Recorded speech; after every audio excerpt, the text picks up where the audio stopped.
It is 10 a.m. in Atlanta, where supporters of former President Donald Trump are gathering outside the jail where he is set to surrender later on today.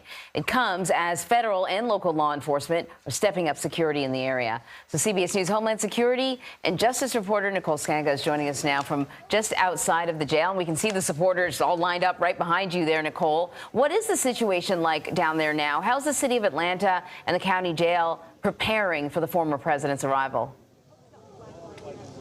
Well, good morning. Media still outnumbering protesters here in Atlanta outside the Fulton County Jail, but there are dozens of protesters, some of them traveling from as far as Tennessee, Florida, to right here in Georgia to support the former president. I spoke with many protesters earlier this morning who were in Miami for his indictment and arraignment there and who have showed up today, some of them sleeping in the parking lot nearby so they could get a front row seat to history being made today as the former president surrenders in front of the jail. Now, behind me, you can see some of the law enforcement footprint here. The Fulton County Sheriff's Office in full force, also U.S. Secret Service personnel here today, and the Atlanta Police Department, which is supporting the efforts of the Fulton County Sheriff's Office here.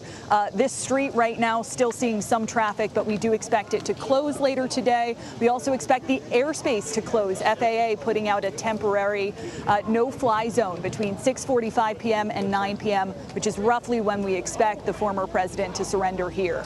Nicole, do you have a ballpark figure of how many people are expected to show up today? And we're seeing a lot of pro-Trump signs behind you, but are there going to be any counter-protesters, any anti-Trump folks there too?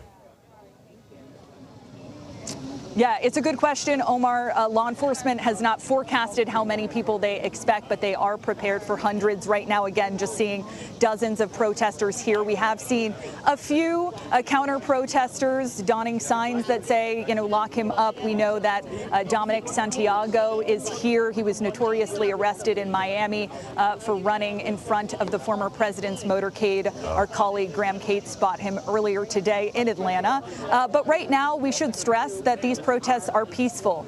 These are folks who have been to Trump rallies before, overwhelmingly supporters of former President Trump. I spoke with Mike Boatson, who told me this is his 60th Trump rally. So we are really seeing some of the more ardent supporters who are out this early. So there's a far-right activist, Laura Loomer, who's been promoting this rally, I guess, on X, formerly known as Twitter. And she's telling everyone, make sure that you come, but be peaceful. But what can you tell us about her and her following, her influence?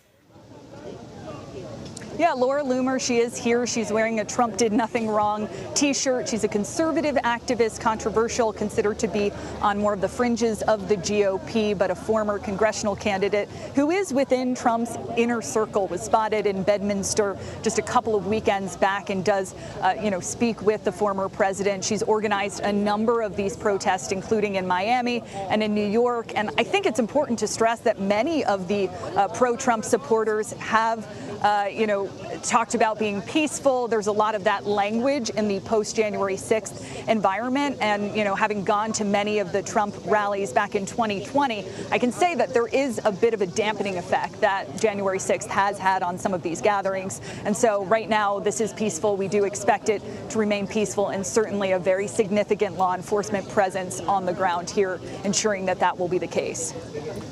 What can we expect when President Trump arrives? Kind of give us the play-by-play of the process that we're expected to see.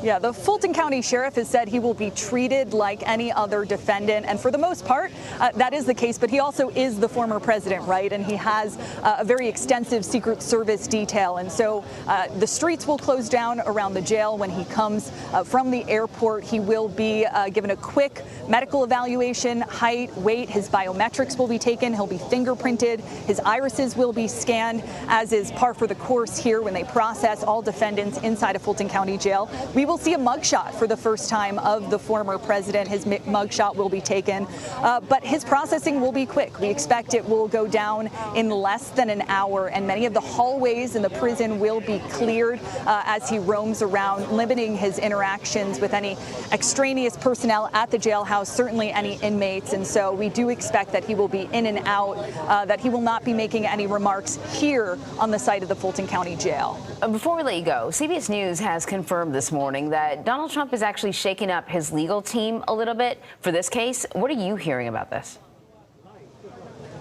Yeah, CBS News has confirmed that Steve Sadow, who is a prominent criminal defense attorney based here in Atlanta, is now representing former President Trump in this Fulton County case. He will accompany the former president during his processing today at the jail. We have reached out to his former lead defense attorney here, Drew Feinling, but we have not yet heard back from him. As for Steve Sadow, he has represented a number of high-profile clients, many of them in the entertainment and music industry, T.I., Usher among them. He also has much experience defending in racketeering cases like the one we are seeing being waged against the former president right now. So an experienced criminal defense attorney. It is more the rule than the exception for the former president to shake up his legal team. It seems to be the case here in Georgia, too. Nicole Sganga giving us a front row. Great reporting. Thank you very much.